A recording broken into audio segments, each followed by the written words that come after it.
সকলকে আন্তরিক শুভেচ্ছা ও প্রণাম। আমি প্রীতলি মোদক। মোদকতলার একাডেমির পক্ষ থেকে আয়োজিত আজকের এই জ্ঞান সমৃদ্ধ ওয়েবিনারে আপনাদের সবাইকে আন্তরিক স্বাগত জানাই। আজকের আলোচনার বিষয় মৈমনসিংহ গীতিকার শব্দতত্ত্ব প্রসঙ্গ পার্ট 2। বাংলা লোক সাহিত্যের এক অমূল্য সম্পদ মৈমনসিংহ গীতিকার ভাষা, শব্দের উৎপত্তি, ব্যবহার, অর্থ বিকাশ এবং ভাষাতাত্ত্বিক বৈশিষ্ট্য নিয়ে আজকের এই বিশেষ আলোচনা আমাদের নতুন দৃষ্টিভঙ্গি প্রদান করবে বলে আমরা আশাবাদী। আজকে আমাদের সম্মানিত বক্তা ডক্টর মনতোষ দাশগুপ্ত মহাশয়। তিনি মোদকতলা একাডেমির অ্যাডভাইজারি বোর্ড মেম্বার এবং former professor of chemistry Presidency college. দীর্ঘ অধ্যাপনা, গবেষণা এবং বাংলা ভাষা, সাহিত্য ও সংস্কৃত বিষয়ে তার গভীর অনুরাগ ও বিশ্লেষণ ধর্মী দৃষ্টিভঙ্গি আজকের আলোচনাকে সমৃদ্ধ করবে। স্যারকে আন্তরিক প্রণাম ও স্বাগত জানিয়ে আজকের বিষয়ের ওপর তার মূল্যবান বক্তব্য শুরু করার জন্য অনুরোধ করছি। ধন্যবাদ। নমস্কার সবাইকে। প্রীতিলিকে প্রীতিপূর্ণ ধন্যবাদ। আগের দিন তো আমরা একটু ভূমিকা দিয়েছিলাম, আর ওই যে বন্দনা গীতি সেইটি করেছিলাম। আজকে আমরা কাব্যের ভেতরে প্রবেশ করছি। মৈমনসিংহ গীতিকা, এটিকে গীতিকা বলা হয়েছে। আমরা বলি ডক্টর সেন এবং চন্দ্রকুমার দে, যিনি সংগ্রাহক, গীতিকা বলেছেন, কিন্তু আমি কাব্য বলতে চাই। কেননা এর যে প্রসাদ গুণ অসাধারণ। ডক্টর সেন তার প্রথম যে খণ্ড তার ভূমিকাতে লিখছেন যে তিনি স্টেলা ক্রেমব্রিজকে পড়তে দিয়েছিলেন। প্রথম তো ইংরেজিতে বেরিয়েছিল, সেটি পড়ে স্টেলা লিখেছিলেন তাকে, আমি জ্বরের ঘোরে কেবল মহুয়া, নদের চাঁদ এদের স্বপ্ন দেখেছি আর চোখ মুছেছি। ভারতীয় সাহিত্য আমি অল্প যা পড়েছি, এইরকম মর্মস্পর্শী আখ্যান আমি আর কোথাও দেখিনি। লর্ড রোনাল্ডসে, ছোট লাট, তাকে তিনি বলেছিলেন যদি 2 লাইন লিখে দেন এই বইটার ওপরে, তাতে রোনাল্ডসে নাকি বলেছিলেন ডক্টর সেনকে যে আপনি 2 লাইন লিখতে বলেছেন, আমি 2 লাইন লিখে তৃপ্তি পাবো না। তিনি একটি পুরো ভূমিকা লিখে দিয়েছিলেন। তাতে আপনাদের ধারণা, আমরা বুঝতে পারছি কি এক অসাধারণ কাব্য সম্ভার এটি। যাই হোক, আমরা সেই কাব্যের মধ্যে প্রবেশ করছি। প্রথম স্বর্গতে কতগুলি শব্দ আছে, সেগুলি বারবার এসেছে বিভিন্ন উপলক্ষে বিভিন্ন স্থানে। আপাত দৃষ্টিতে একই ধরনের মনে হতে পারে, কিন্তু একটু পার্থক্য থাকে বলে আমরা সবগুলিকে একসাথে একটু আলোচনা করে নিই। যেমন উত্তৈজা, তয়ত রয় জ ফলা আকার, 6 মাইশা, 6 মাইশা পথ, মাইনকা, বাইদ্যা, থাইক্কা, এরকম দেখতে একরকম হলেও এদের মধ্যে ব্যাকরণগত পার্থক্য আছে। যেমন আমরা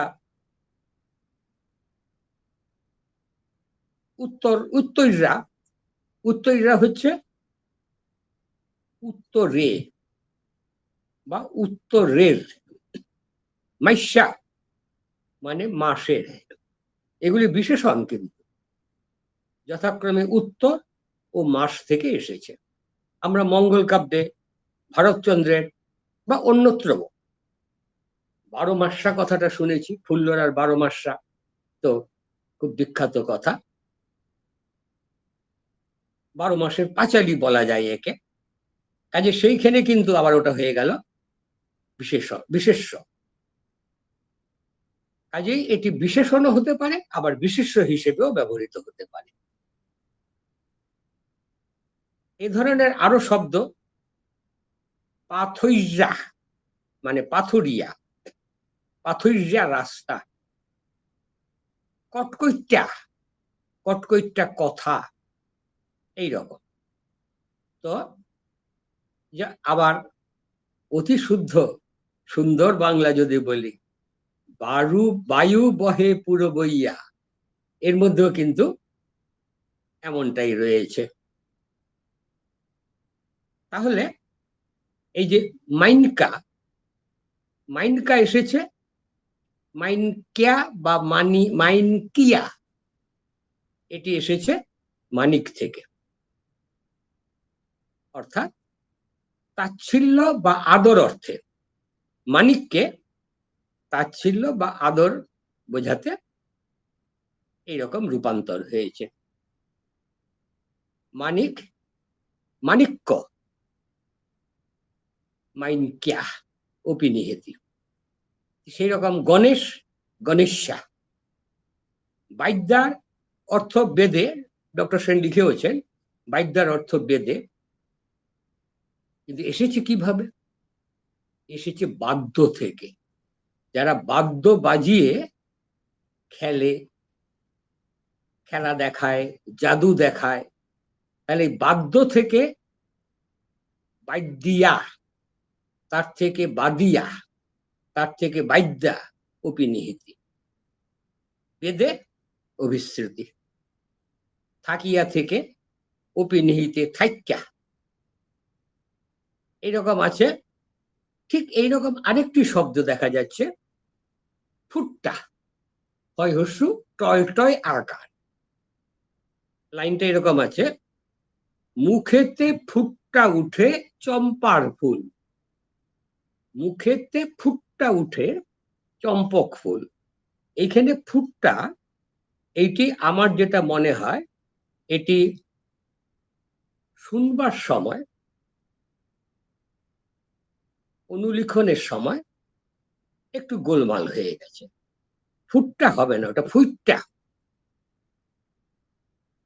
মুখেতে ফুটটা আছে, আসে, মুখেতে ফুটটা আছে কনক চাপার ফুল, কনক চম্পার ফুল। ওই ফুটিয়া থেকে ফুটটা, অপিনিহিতি। তবে ফুটটা কিন্তু মুদ্রণ প্রমাদ নয়, কারণ ডক্টর সেন লিখছেন ফুটটা সমান ফুটিয়া, ঠিকই আছে।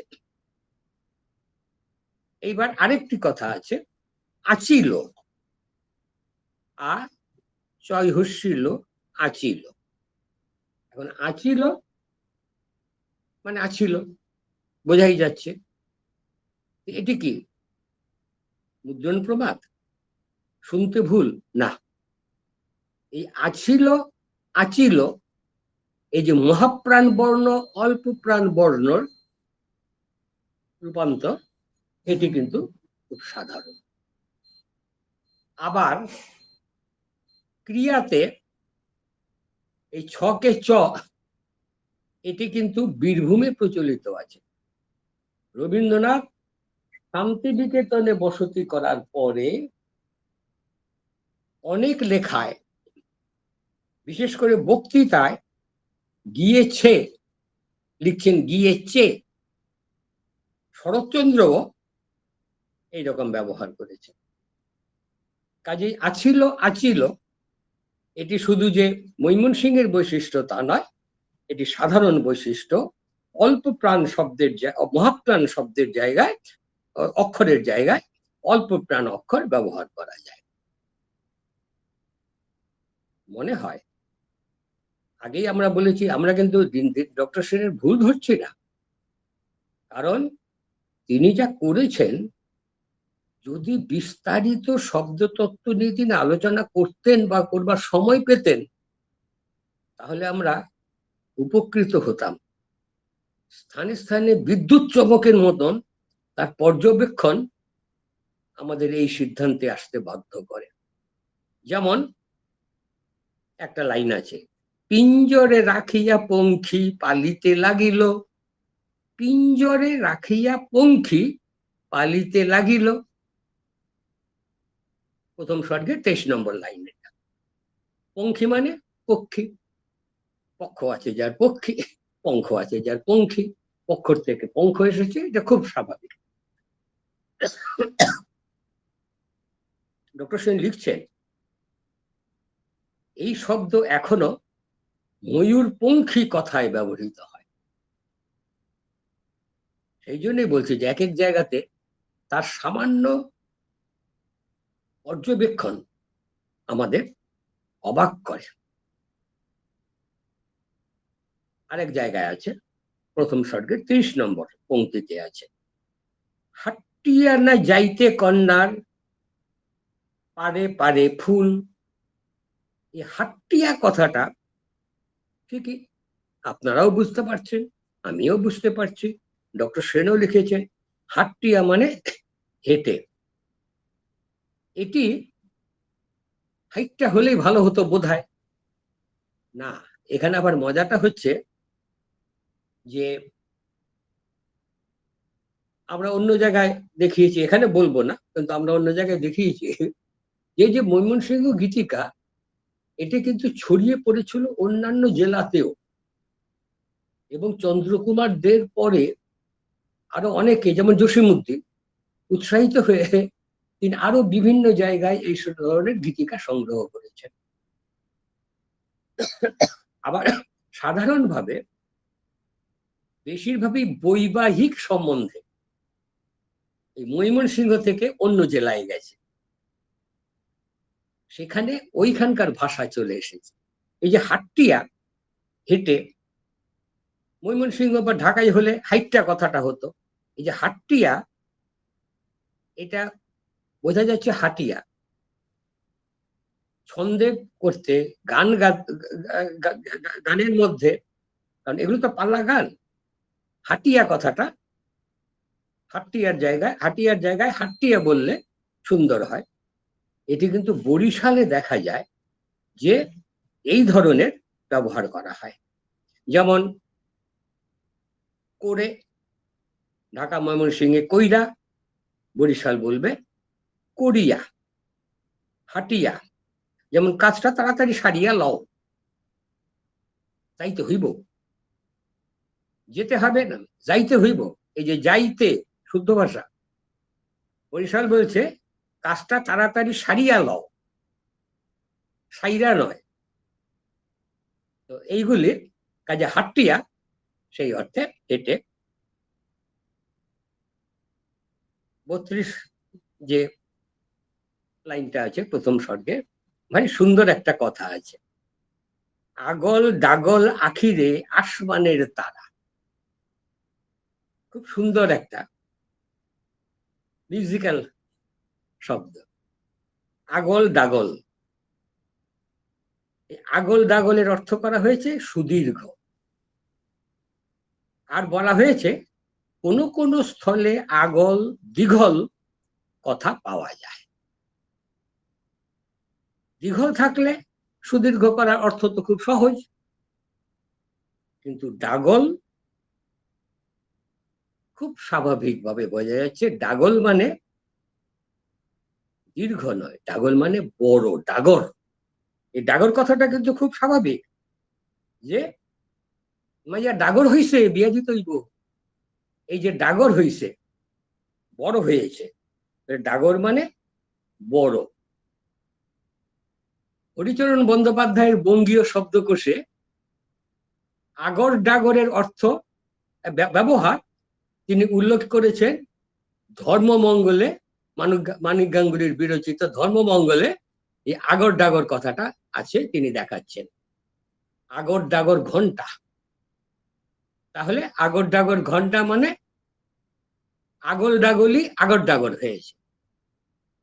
অগ্র, অগ্র থেকে আগর অর্থ হচ্ছে উৎকৃষ্ট, অগ্রবর্তী, সে অগ্র থেকে আগর। এবার আমরা দ্বিতীয় স্বর্গে আসি। দ্বিতীয় স্বর্গে আছে শুক্কুর বাইরা দিন। শুক্কুর বাইরা দিন এর কথা হয়েছে শুক্রবার, বার বাইরা, ওটা তো আমরা আগে বললাম। বার থেকে বাইরা, এটা কিন্তু বাড়িয়া নয়, বার থেকে বাইরা। শুক্র থেকে শুক্র, যেমন সুরজ থেকে সুরুজ, এই এই ইয়েতে গীতিকারী আগে সুরজ থেকে সুরুজ, তেমনি শুক্র থেকে শুক্র। এই ফরিদপুরে একটা লব্জ আছে, কানা শুক্র, যেতে যেতে হোঁচট খেয়েছে, আরে কানা শুক্র নাকি? এই শুক্র হচ্ছে শুক্র, শুক্রাচার্যের একটা চোখ কানা ছিল তো, সেই জন্য কানা শুক্র, শুক্র হচ্ছে শুক্র।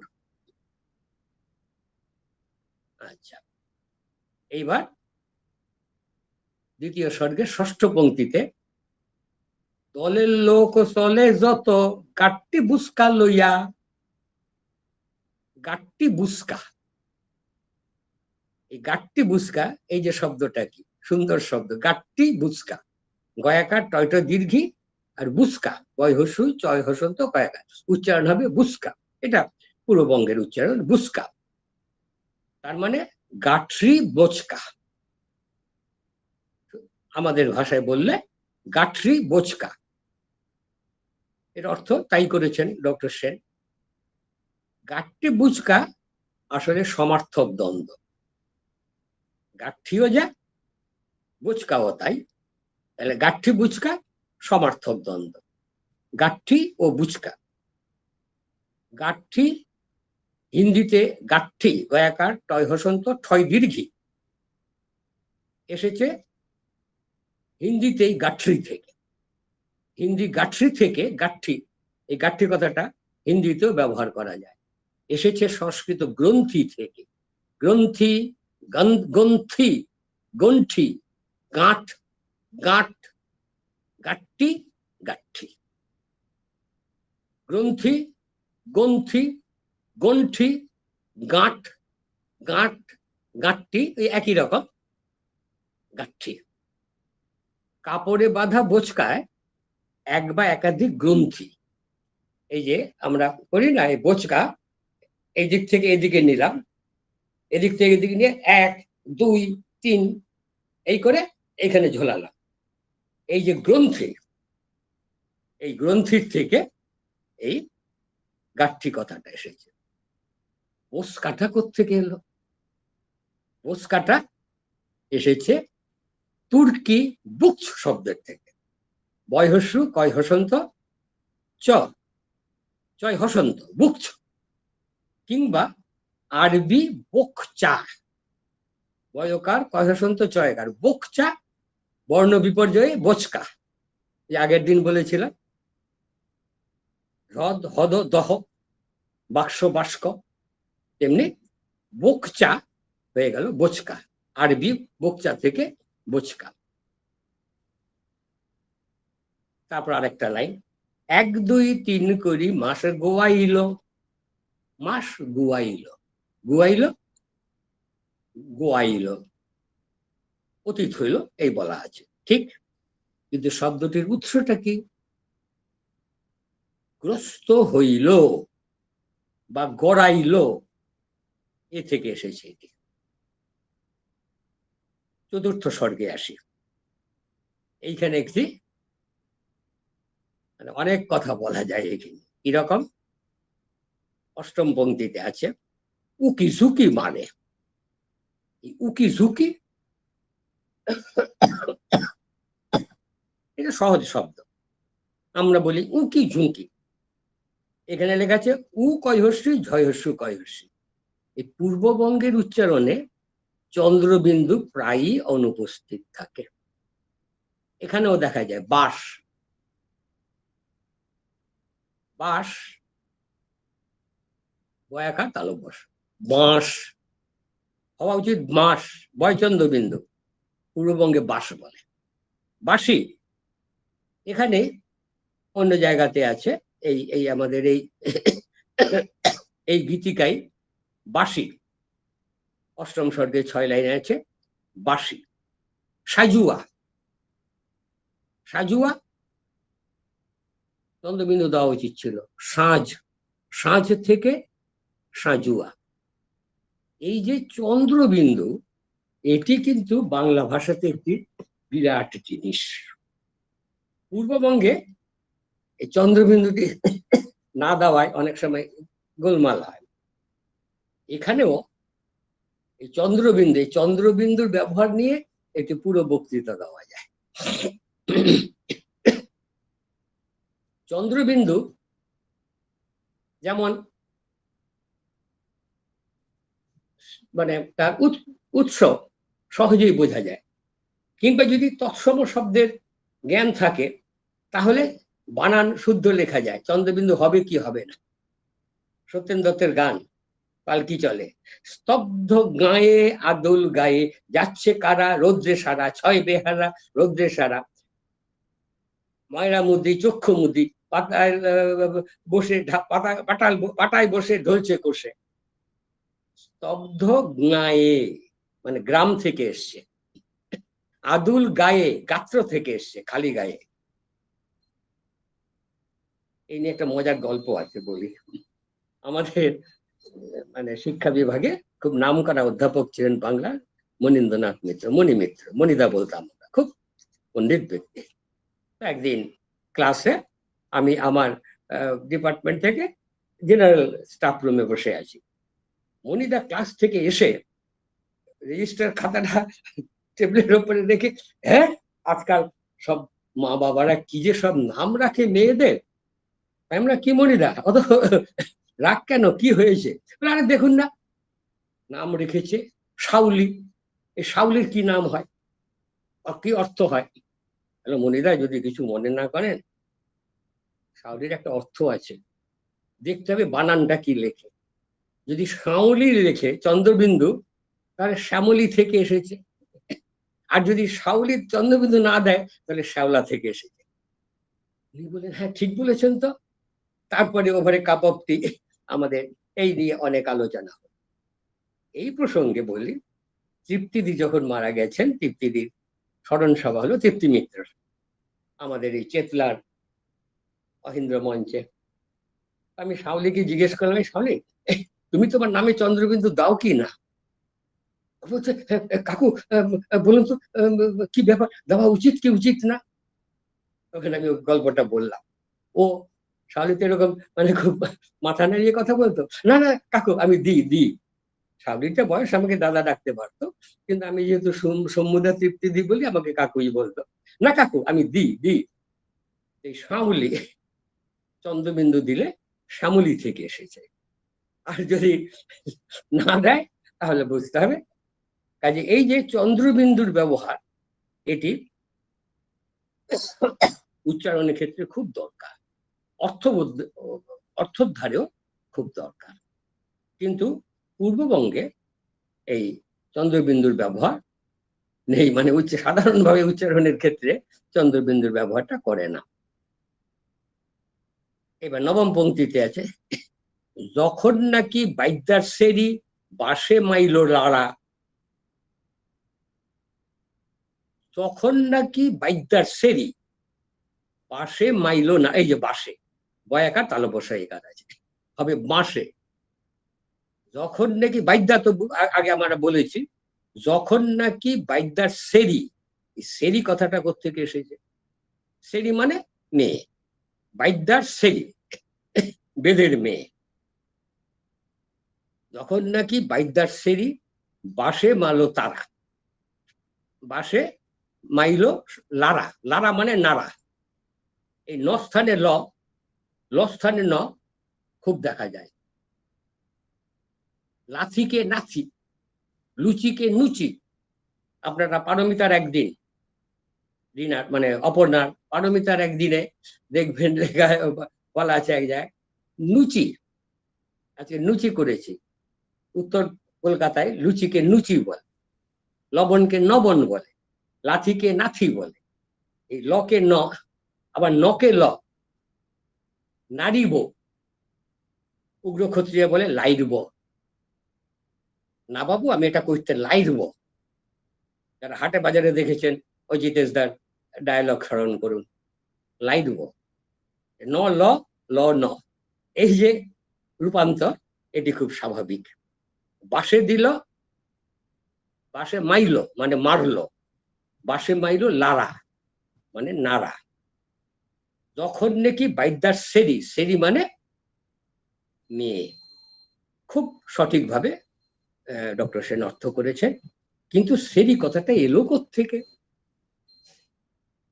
সেরি কথাটা এসেছে ছম শব্দের ওপরে অন্ডন প্রত্যয় করে ছমণ্ড, ছমণ্ড থেকে ছ্যামরা, ছ্যামরার থেকে ছেঁড়া বা ছেঁড়া, স্ত্রীলিঙ্গে ছেড়ি বা ছেমরি।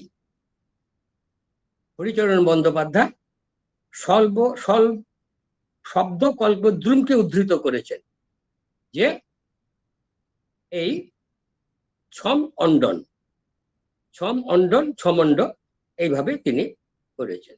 তাহলে ছমণ্ড থেকে ছ্যামরা, ছেমরি, ছেঁড়া, ছেড়ি, এর থেকেই আবার এসেছে ছ্যামরার থেকে চ্যাংরা, চ্যাংরা বা চেংরা, চেংড়ি। চ্যাংরা বলতে গেলে এটাই বেশি বলে চ্যাংরা, কিন্তু মেয়ে বললে চ্যাংড়ি বলে না, চেংড়ি। এই নিয়ে একটা মজার গল্প আছে। এই যে চেংড়ি চ্যাংরা এগুলো উত্তরবঙ্গে খুব ব্যবহার হয়। তো আমি তো উত্তরবঙ্গে কুচবিহারে ছিলাম কিছুদিন, 5 বছর। আমাদের কিছুদিন এডিএনশিল কলেজের অধ্যক্ষ ছিলাম। আমার মেয়ে তো ওখানে ছোটবেলায় কাটিয়েছে, সুনীতি একাডেমিতে পড়তো। ওখানে কথায় কথায় ওই চ্যাংরা চেংড়ি কথাগুলি খুব স্বাভাবিক। এখানে এসে ও ক্লাস করে ভর্তি হলো সাখাওয়াত মেমোরিয়াল স্কুলে। একদিন তো এরকম টিফিনে কি করতে গিয়ে একজনকে বলে, ও ওর কোন বন্ধুকে বলেছে এই চেংড়িটা কি করছে। সে মেয়ে তো রেগে গিয়ে ক্লাস টিচারকে কমপ্লেন করেছে। ক্লাস টিচার আমার মেয়েকে শাস্তি দিয়েছেন। হেডমিস্ট্রেস ছিলেন মলিনাতে, উনি ব্যাপারটা বুঝেছেন।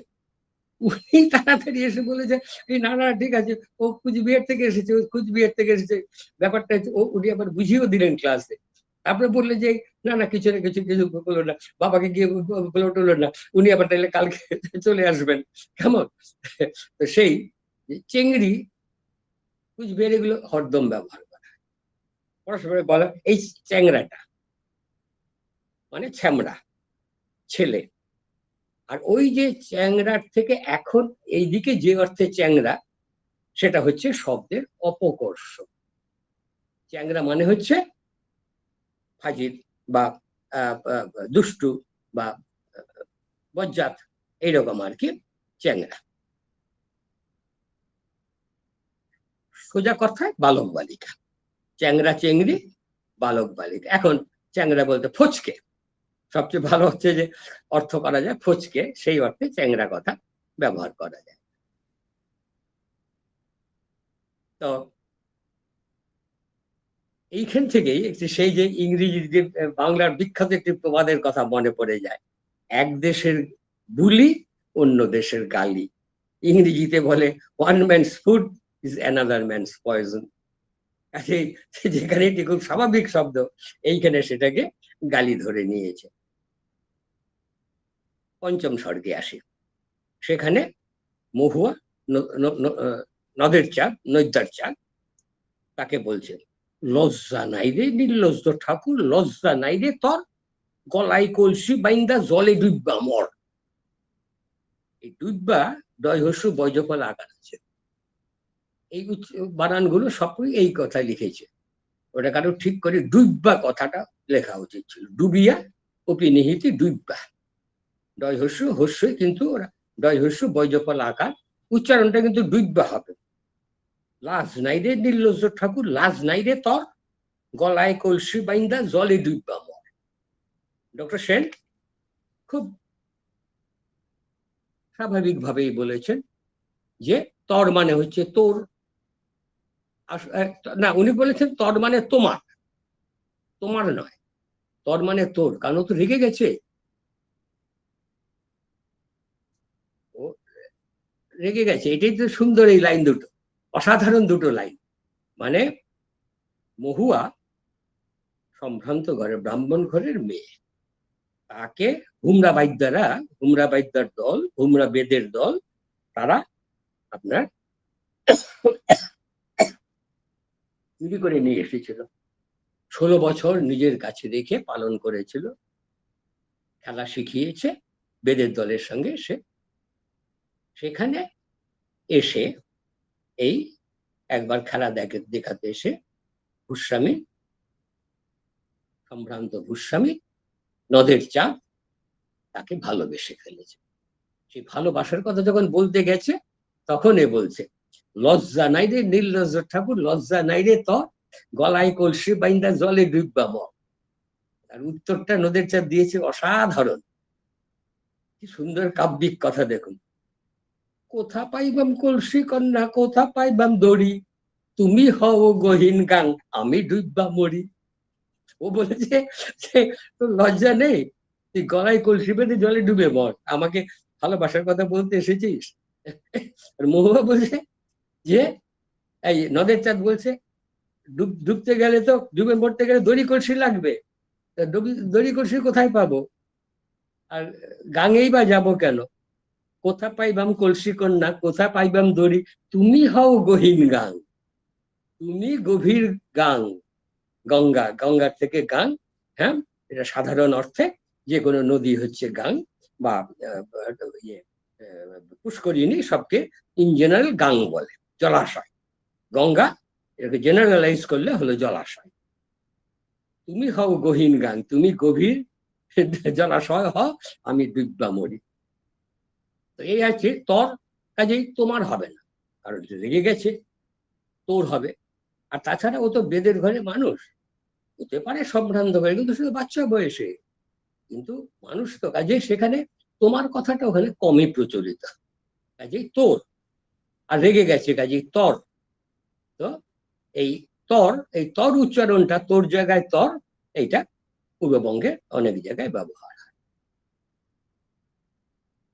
এবার আরেকটা লাইনে আছে, সোনার কুইল ডাকে বৈশা গাছে, সোনার কুইল কু, সোনার কোইল কু ডাকে বৈশাখ গাছে, সোনার কোইল কু ডাকে বৈশাখ গাছে। সোনার কুইল, ডক্টর সেন অর্থ খুব স্বাভাবিকভাবে ঠিকই করছেন, স্বর্ণের মতন আদরের, অথবা স্বর্ণ বরণ। ওই স্বর্ণের মতো আদরের বললেই ঠিক ছিল, স্বর্ণবরণ। কোকিল কেন স্বর্ণবরণ হবে? কোকিল কালো, কোয়েল, কোয়েল, কোয়েল থেকে কুইল, হ্যাঁ, মানে কোকিল, তাহলে সোনার কুইল। অবশ্য কুইল অন্য একটা পাখি আছে, কিন্তু সেটা এখানে বোঝাচ্ছে না, এখানে কোকিল। এখন সোনার কুইল কু ডাকে বৈশাখ গাছে, তাহলে এই যে অর্থ, কোকিল গাছে বসে ডাকছে, প্রেমিক যুগলের চোখে, প্রেমিক যুগলের চোখ দিয়ে পালাগার দেখছেন, কাজেই সোনার কুইল। এমনিতে কোকিলের ডাক তো আমাদের ভালোই লাগে, সেই একটা ছোটবেলায় আমরা পড়েছি যে, কাকও কাকা ডাকে, কোকিলও ডাকে, হ্যাঁ, তো কাকের শব্দ লাগে কর্কশ, আর কোকিলের ডাক ভালো লাগে কেন? তো সেই আর কি, যে কোকিলের ডাক তো আমাদের ভালো লাগে, কিন্তু তবু এবার প্রেমিক যুগলের চোখ দিয়ে দেখছেন, সেই জন্য সোনার কুইল মানে আদরের কুইল। ওই সোনার মতন আদর, স্বর্ণবর্ণের নয়, সোনার মতো আদর। সোনা কথাটা আমরা সবসময় বলি না, হ্যাঁ, খোকা, খোকা সোনা, এই খোকা সোনা আমরা বলি, হ্যাঁ, খোকা সোনা চাঁদের কোনা। তো সেই সোনার কুইল, সোনার কুইল কু ডাকে বৈশা গাছে, বৈশা মানে আগে আমরা বলেছি বসিয়া, বৈশা গাছে। তো সবই সুন্দর, কাজে কইল সুন্দর, কইল সোনা। দশম স্বর্গের আসি আমরা, দশম স্বর্গের 4 নম্বর পংক্তিতে আছে কিরা।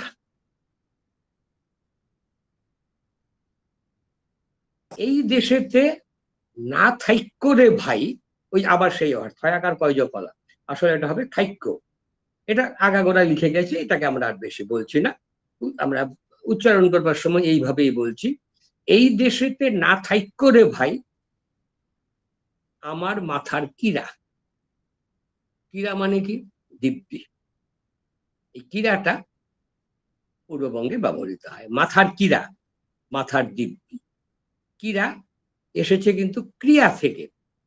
ক্রিয়া, কিরিয়া, কিরা, ক্রিয়া, কিরিয়া, কিরিয়ার থেকে কিরা। একাদশ স্বর্গে চতুর্থ পংক্তিতে পুত শব্দটা ব্যবহার করা হয়েছে। পুত মানে ছেলে। মায়ে বলে পুত তুমি আমার আখির তারা। পুত মানে পুত্র, স্বাভাবিক অর্থ ঠিকই আছে। এমন পুত্র, পুত নরক থেকে উদ্ধার করে বলে তার নাম পুত্র।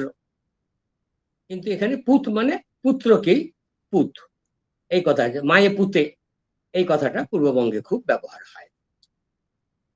এখানে একটা সুন্দর প্রবাদ দেখুন, এখানে কাব্যিক ভাবে ব্যবহার করা হয়েছে। এই যে একাদশ স্বর্গের 19 নম্বর পংক্তিতে আছে, উরের ধন দূরে দিব। এই উরের ধন দূরে দিব, এটি একটি প্রবাদ। এটি আপনারা পাবেন সুশীলদের বাংলার প্রবাদ সাহিত্য, বিখ্যাত বই, যাতে তিনি ডিলিট পেয়েছিলেন। বাংলা প্রবাদ নতুন এডিশনও বেরিয়েছে, তাও অনেকদিন হয়ে গেল। বাংলার প্রবাদ সাহিত্য সুশীলদের, খুব বড় বই। তো সেই উরের ধন দূরে দিব, উরের ধন দূরে দিব মানে আমার বক্ষের রত্ন দূরে ফেলিয়া দিব। ডক্টর সেন এই অর্থ করেছে, খুব সুন্দর অর্থ করেছে। বক্ষের রত্ন এলো কোত্থেকে? আগেই বলেছি, কিন্তু ডক্টর সেন তো এই শব্দতত্ত্ব নিয়ে আলোচনা করেননি। তিনি এই লিখেছেন গীতিকা এবং সেইখানে অর্থগুলো করে দিয়েছেন স্বাভাবিকভাবে। দু একটা জায়গাতে ওই যে বললাম মাঝে মাঝে সুন্দরভাবে ব্যাখ্যা করেছেন। তো এই যে উরের ধন দূরে দিব, উর এ তো খুব স্বাভাবিক কথা, এটি আমরা মানে বুঝতে কোনো অসুবিধা হয় না। এসেছে উরস থেকে। উরস মানে বক্ষ। উরের ধন দূরে দিব, বুকের ধন দূরে ফেলে দেব। উরস মানে হচ্ছে বক্ষ। এইখানে একটা সুন্দর উক্তি আছে। এই ভারী সুন্দর উক্তি এবং কিরকম কাব্যিক দেখুন। বলছে, আধপিঠ খাইল মায়ের গুয়ে আর মুতে, আধপিঠ খাইল দারুণ মাঘ মাইশার শীতে। ছেলেকে ভালোবাসা, মার ভালোবাসা, মা ছেলেকে মানুষ করে তুলতে মাকে কি কষ্টের মধ্য দিয়ে যেতে হয়, সেটি বলতে গিয়ে অসাধারণ একটি কাব্যিক লাইন।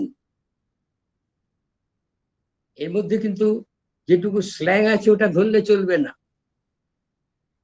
আতপিঠ খাইল মায়ের গুয়ে আর মুতে, আতপিঠ খাইল মায়ের মাঘ মাইশার শীতে। ডক্টর সেন সুন্দর অর্থ করেছেন। ছেলের মলমূত্র মায়ের অর্ধেক পৃষ্ঠদেশ ক্ষয় হইল, খাইল ব্র্যাকেটে, বাকি পৃষ্ঠদেশ মাঘ মাসের শীতে ক্ষয় পাইল। এত কষ্ট করে তোমাকে পালন করিয়াছি। এই হচ্ছে আমাদের মানে ডক্টর সেনের অর্থ করা। তো এটাকে একটু যদি ব্যাখ্যা করি, আধপিঠ খাইল মায়ের মানে মায়ের পুরো পিঠটাই একদম ক্ষয় হয়ে গেছে। বলছে অর্ধেকটা পিঠ ক্ষয় হয়েছে কিসে?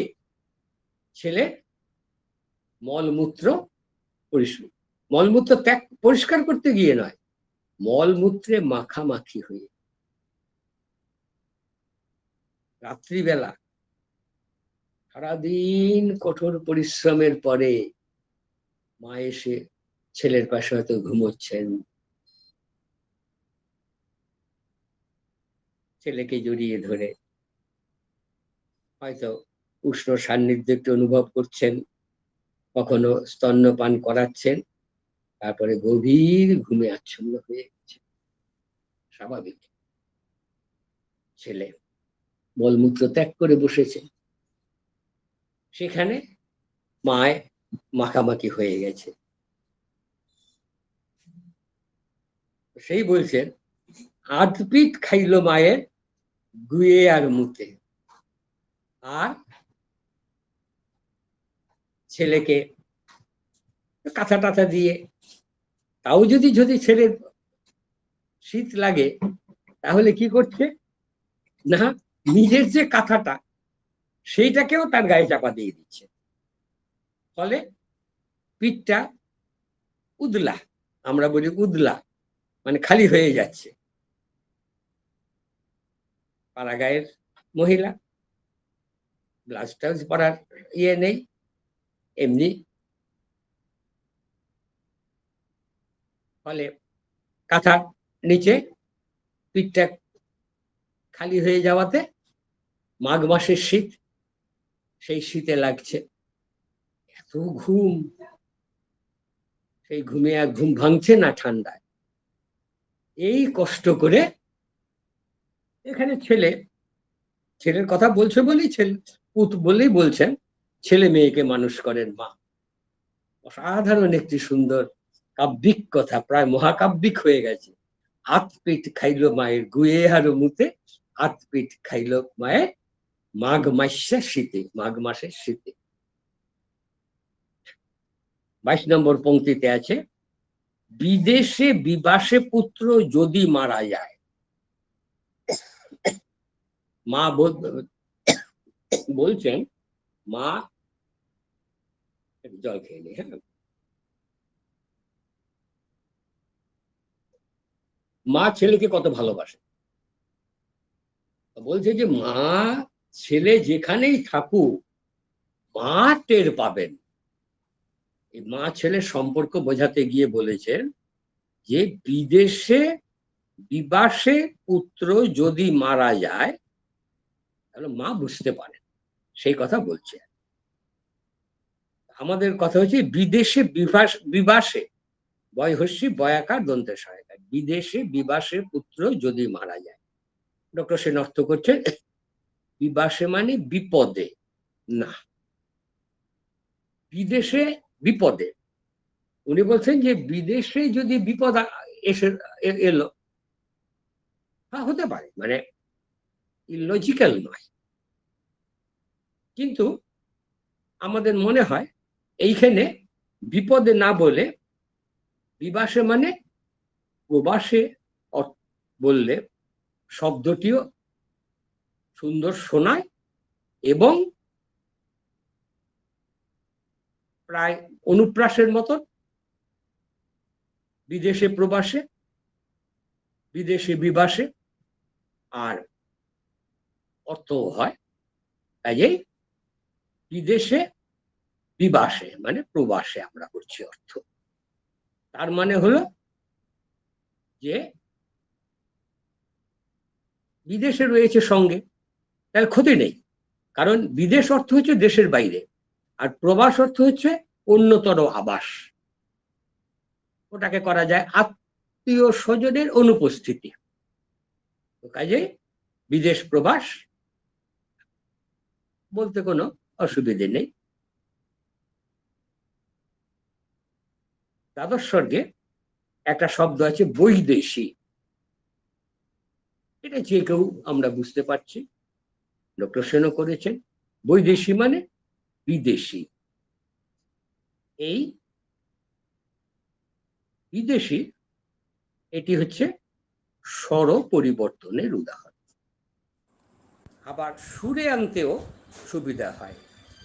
বাইদ্যার নারীর লাইগা ঠাকুর বৈদেশী হইল। এই যে বাইদ্যার নারী,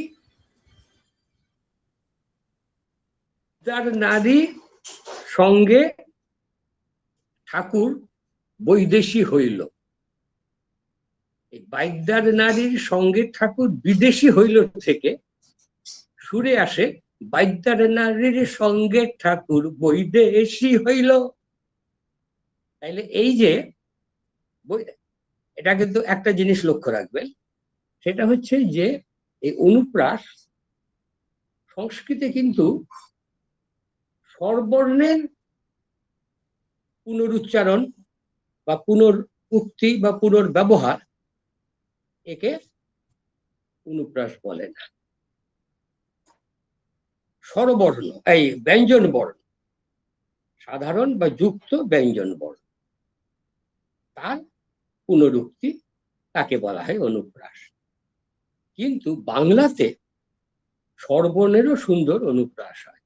ওই আসে ওই অতি ভৈরব, ওই আসে ওই অতি ভৈরব হরসে জলসিঞ্চিত কীর্তি সৌরভ রহসে। ওই আসে ওই অতি ভৈরব, তাহলে ওই যে ওই আসে ওই, ওই দেখুন এখানে স্বরবর্ণের অনুপ্রাস বাংলায় হয়। তো সেই ক্ষেত্রে এই যে বৈদেশি হইল, হ্যাঁ, এইখানে এইখানে আমরা এই স্বরবর্ণের অনুপ্রাস বাইদ্যার নারীর লাইজ্ঞা ঠাকুর বৈদেশি হইল। সুন্দর ওই হইল হইল, কিন্তু উচ্চারণটা তো ওইর মতন, কাজে সুন্দর একটি স্বরবর্ণের অনুপ্রাস আমরা এখানে দেখতে পাচ্ছি। এখানে এই যে পালা গানগুলো হয় না, এই পালা গানগুলি একটা কথা আমরা একটু বলে নিই। হ্যাঁ, সেটা হচ্ছে যে এই যে ত্রয়োদশ স্বর্গের 19 পংক্তিতে আছে, এই ঘাটে কেন আমি ডুইব্বা নাইসে মরি। এই ঘাটে কেন আমি ডুইব্বা নাইসে মরি। আবার 25 সংখ্যক পংক্তিতে লিখছেন, না আছে, একটা না যোগ হয়েছে দেখুন, এই না পন্থে বাইদ্যার দল গেছে। তাহলে এই যে নাইসে মরি আর এই না পন্থে বাইদ্যার দল গেছে কদ্দূর, এই যে না কথাটা ব্যবহার হচ্ছে, এটার বিষয়ে আমরা বলছি।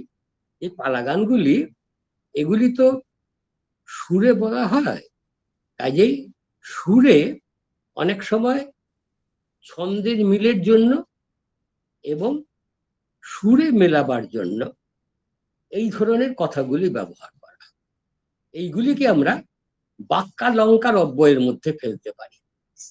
এই না কথাটার কিন্তু কোনো অর্থ নেই। এই না পন্থে বাইদ্যার দল গেছে কতদূর, এই পথে বেদের দল কত দূর গিয়েছে।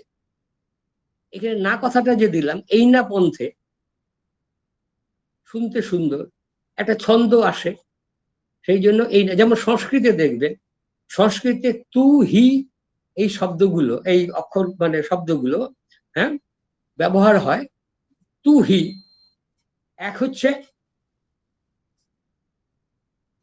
অনুষ্টুপ মেলাবার জন্য, আর হচ্ছে তু হি ওই ছন্দ মেলাবার জন্য এবং একটা মূর্ছনা, সঙ্গীত মূর্ছনা আনাবার জন্য। তু হি, তু তয় হস্যু বা হি হয় হস্যু। সবসময় যে তু হি এগুলোর অর্থ থাকে না, কিন্তু ব্যবহার করা হয়। এখানেও তেমনি এই যে না, নাইসে, হ্যাঁ, এই না পন্থে বাইদ্যার দল গেছে কদ্দূর, এই নাটা সুরে আনতে গিয়ে, ছন্দে আনতে গিয়ে এই না কথাটা ব্যবহার করে। এটা এই পালা গানে এরকম বহু জায়গাতে আছে। তেমনি ওই যে নাইসে, এই ঘাটে কেন আমি ডুববে নাইসে মরি, এই ঘাটে কেন আমি ডুবে মরি না, এই ঘাটে কেন আমি ডুববা মরি না, এই বললে হতো তো, কিন্তু নাইসে, নয়াকার হস্যে দন্ত সহায়কার, এটাকে অন্য কোনো অর্থ ধরলে চলবে না। বাক্যালঙ্কার, নাইসে মরি, ডুববা নাইসে মরি, এমনি না, এরকম অনেক অনেক প্রয়োগ আছে। যেমন উত্তরে না গারো পাহাড় 6 মাসা পথ, উত্তরে গারো পাহাড় 6 মাসের পথ। এই না কথাটা কেন? ওই ইয়ের জন্য, ছন্দ মেলাবার জন্য, সুর মেলাবার জন্য। হি প্রাণা শরীরে, এই যে হি, এরকম আর কি, এই যোগ করছে, মানে ব্যবহার করা হচ্ছে সেরকম। না, নাই সে চন্দ্রবতী পালাতে আছে, সেই তো না মালা দিয়া না গেলে সাজায়, সেই তো না মালা দিয়া। এই যে না কথাটার কোনো অর্থ নেই তো, এটাকে আমরা বাক্যালঙ্কার অব্যয়ের মধ্যে ফেলতে পারি। এই ত, সেই তো না মালা দিয়া, এই যে ত, বাপে তো করিব পূজা শিবের মন্দিরে, বাপে তো করিব পূজা, বাপে করবে পূজা, বাপে তো যদি আমরা ব্যবহার করি বলতে পারে বাপে তো, কিন্তু এখানে বাপে ত একসাথে রাখা আছে। এগুলো বাক্যালঙ্কার অব্যয়ের মধ্যে আমরা ফেলি। এগুলো ওই ছন্দে ইয়ে করার জন্য। ত্রয়োদশ অধ্যায়ে আসি, সেখানে দ্বিজ কানাই বড় মনসা মঙ্গলের অনুকরণে 12 মাসা লিখছেন। 12 মাসা আগে আমরা বলেছি 12 মাসের পাঁচালী বলা যায়। এইগুলি নানান কাজে নানান উদ্দেশ্যে ব্যবহার করা হয়। তার মধ্যে এই চণ্ডীমঙ্গলের ফুল্লরার 12 মাসা, এটিতে একটি অসাধারণ বিখ্যাত জিনিস। আপাত দৃষ্টিতে দুঃখের কাহিনী, কি দুঃখ কি দুঃখ, 12 মাসে সবই দুঃখ আর কি।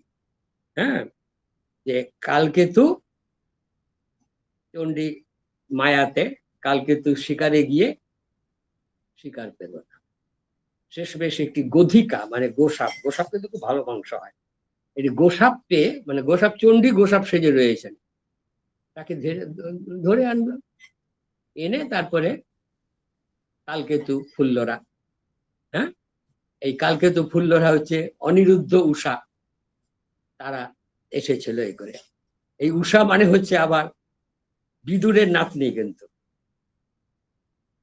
বিদুরের মেয়ে বৃন্দা, সে বনাসুরের সঙ্গে পালিয়ে গিয়েছিল, তাদের যে মেয়ে তার নাম উষা, তার সঙ্গে বিয়ে হয়েছিল শ্রীকৃষ্ণের পৌত্র এই অনিরুদ্ধ। যাই হোক, এই তারা ফুল্লরা কালকেতু হয়েছে। তো তারপরে তো তাকে বলেছে যে তুমি এটা ইয়ে করো, আমি আসছি। এইবার কোথায় গধিকা, দেখে একটি সুন্দর মেয়ে বসে আছে, তুমি কে? চণ্ডী বলছে, আনিল তোমার স্বামী বান্ধি নিজ গুণে, শ্লেষ অলঙ্কার। গুণে, গুণ মানে হচ্ছে ওই যা দিয়ে বাঁধে আর কি, দড়ি বা তার, দড়ি এখানে, কিন্তু এখানে গুণ মানে হচ্ছে আমার গুণ দেখে নিয়ে এসেছে, আমি সুন্দর। তখন ওকে তাড়াতে চায়, ফুল্লরা তাড়াতে চায়। কি দুঃখের সংসার, এই 1 বছর, এক একটা বছর মাস ধরে ধরে 1 বছরে সব কথা বলে যাচ্ছে আর কি।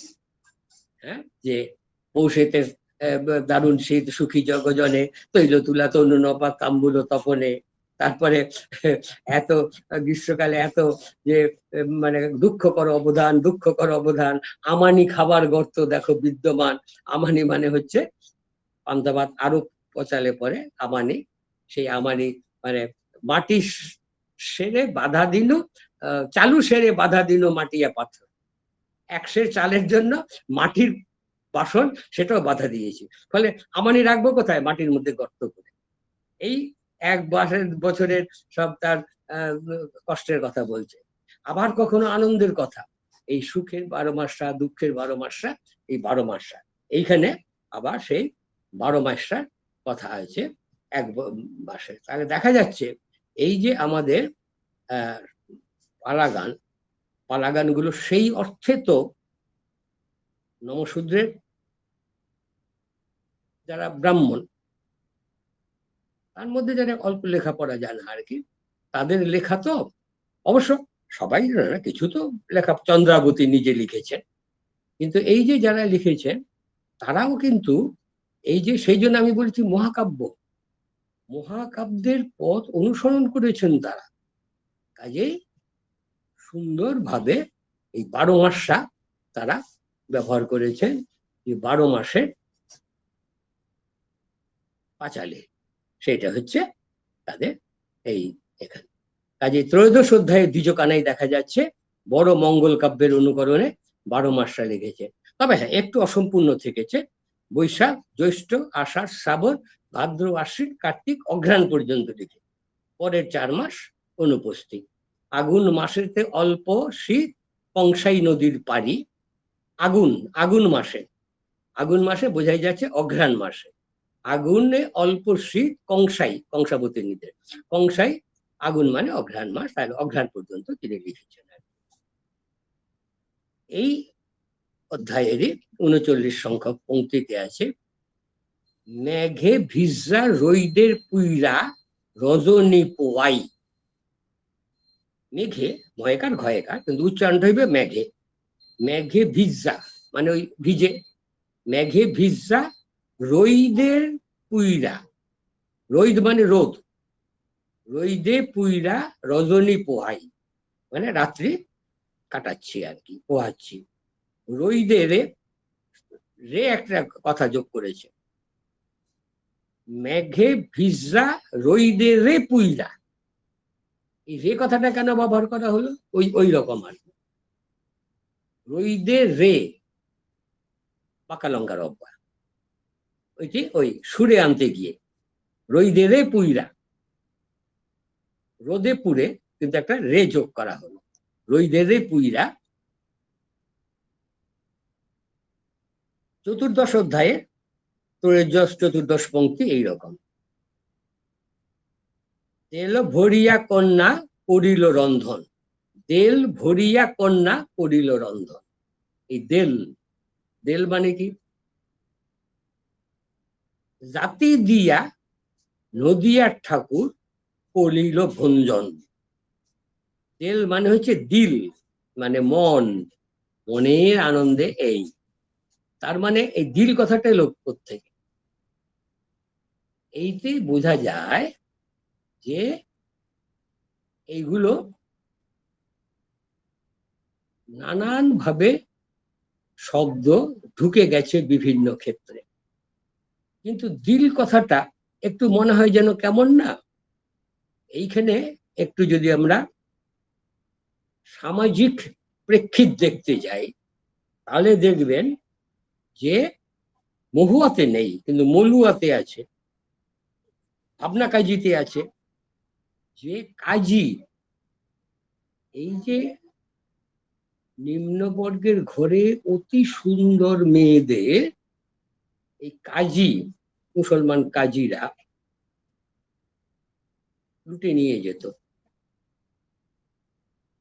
এবং এইগুলো লিখতেন কিন্তু অনেক সময় মুসলমান পালাকাররাই, কিন্তু কাজীর দৃষ্টিতে পড়বেন বলে অনেক সময় তারা নাম দিতেন না।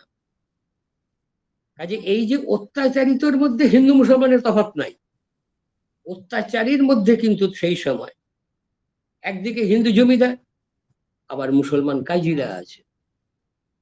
ফলে এই যে মুসলমান কাজী এবং তার সাঙ্গ পাঙ্গরা, তারাও ছড়িয়ে থাকে, তা নাহলে সুন্দরী মেয়েগুলোকে খবর যায় কি করে। তো এগুলি ওই চরের মতন ঘুরে বেড়ায়, ফলে তাদের সঙ্গে মিশে তাদের কথার থেকে এই ধরনের কিছু শব্দ চলে এসেছে। এই যে দিল, দিল ভরিয়া, ওইটা হচ্ছে দেল ভরিয়া, দেল মানে হচ্ছে মন, একেবারে মন ভরে, হ্যাঁ, মেয়ে রাঁধলো, মানে নদ্দার ঠাকুর অনেকদিন পরে তার সঙ্গে আবার দেখা হয়েছে ইত্যাদি, সেই আমরা তো গল্পটা বলছি না, তো সেইখানে দেল ভরিয়া রন্ধন করছে। আর জাতি দিয়া, জাতি দিয়া নদিয়ার ঠাকুর করিল ভঞ্জন, ভঞ্জন মানে ভোজন। ডক্টর সেন স্বাভাবিকভাবে শুধু ভঞ্জন বলে ছেড়ে দিয়েছেন, কিন্তু আমরা এখানে বলছি এটি হচ্ছে সেই রকম আর কি, যে ওই সঙ্গীতের খাতিরে ভুজ ধাতু থেকে এসেছে। পরসময় পদ হলে হয় ভক্ষণ করা, আত্মনে পদ হলে হয় পালন করা। ওই জয় কেন? ওই জয়ে কিন্তু সংস্কৃতে ওই জয়টা ব্যবহার আছে, দেখবেন। ভুনক্তি ভুঙ্ক্ত ভুঞ্জন্তি, এই পরসময় পদে ভুজ ধাতুর ফর্ম কি? ভুনক্তি ভুঙ্ক্ত ভুঞ্জন্তি। আমাদের ঈশোপনিষদে আছে তেন ত্যক্তেন ভুঞ্জি থা। কাজেই এই যে ভুঞ্জন কথাটা, এটা খুব কৌতূহল উদ্দীপক। কিন্তু সেই দিক থেকে হয়তো হতে পারে, ওই যে বলেছি নমশূদ্রের ব্রাহ্মণ, তারা তো কিছু তো শাস্ত্র গভীরে না গেলে কিছু তো জানেন, হয়তো সেই সমস্ত থেকে। অথবা সাধারণভাবে বলতে পারি যে এটি উচ্চারণটা মানে সুরের সুবিধের জন্য, হ্যাঁ, বা একটু জোর আনার জন্য, অ্যাকসেন্ট যাকে বলি। ভোজন থেকে ভঞ্জন, জাতি দিয়া। জাতি দিয়া মানে নদের ঠাকুর তো উচ্চ বংশের, এ তো বেদের ঘরে খেলো, জাত চলে গেল। জাতি দিয়া করিল ভঞ্জন। যাই হোক, আমাদের সময় হয়েছে, আমরা এই পর্যন্তই আজকে রাখি। আমরা অনেকটা এগিয়েছি, আবার যখন এরকম সুবিধে হবে এইটা বলবো বাকিটা, কিংবা উন্নত গুলোতে আমরা আসব। তো আজকে আমরা অনেকটা বলতে পেরেছি।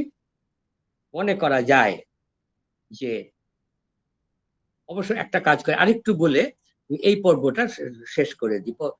চতুর্দশ স্বর্গটা আমরা শেষ করে দিই। ভঞ্জন হলো আরেকটু, এর ষোড়শ পক্তিতে আছে ভিন দেশি অতিথে আজ করিব পরখাই। ভিন দেশের অতিথে, অতিথে মানে এটা আমাদের পূর্ববঙ্গে ব্যবহার হয়। অতীত বিতীত আইব অনে। হ্যাঁ, অতীত বিতীত, এই একটু বেশি করে ভাত নিস্ত বলা তো যায় না, কওয়া তো যায় না। অতীত বিতীত আইব অনে, এই অতীত বিতীত সমার্থক দ্বন্দ্ব। একটা এই ক্ষেত্রে সমার্থক দ্বন্দ্ব আবার দু রকম আছে, একটাতে অর্থ থাকে আর একটাতে অর্থ থাকে না, যেমন রং টং এইরকম আর কি। অতীত বিতীত আইব অনে, কর্মকারকে এ বিভক্তি হয়েছে, হ্যাঁ, যে অতিথে, অতিথিকে সেটা কি করেছে, ভিন দেশি অতিথে আজ করিব পরখাই। পরখাই মানে পরীক্ষা, পরীক্ষা, পরীক্ষা, মধ্যস্থানে খ, সেই জন্য পরীক্ষা। এর তো আমরা জানি পরীক্ষা থেকে এসেছে পরীক্ষিয়া, মানে পরীক্ষা করিয়া। ইয়া পরীক্ষা, পরীক্ষিয়া থেকে পরীক্ষিয়া, পরীক্ষিয়া থেকে পরখিয়া, পরখিয়া থেকে পরখাইয়া। আবার এই পরীক্ষা থেকে এসেছে পরখ। তো এই হচ্ছে যে অতিথিকে আজকে পরীক্ষা করে দেখব, এটা বলছে হুমরা বৈদ্যা, যে তার সন্দেহ হয়েছে যে বোধহয় সে ছদ্মবেশে এসেছে, এই খোঁজ পেয়ে পেয়ে মহুয়ার কাছে এসে গেছে। সে বলছে ভিন দেশি অতিথে, অতিথিকে, অতিথি অতিথ এ কর্মকারকে এ বিভক্তি। তো এ বিভক্তি সব কারকেই হয়, তো এ বিভক্তি। তো অতিথে মানে অতিথিকে করিব পরখাই। করিব আগেই বলেছি যে বরিশাল ইত্যাদিতে, হ্যাঁ, করিব করিবা এইগুলো ব্যবহার হয়। তো এই করিব পরখাই, আমরা পরীক্ষা করে দেখব সে কে। এই করে আমরা চতুর্দশ স্বর্গ পর্যন্ত করলাম। তাহলে আজকে আমরা এখানে শেষ করছি।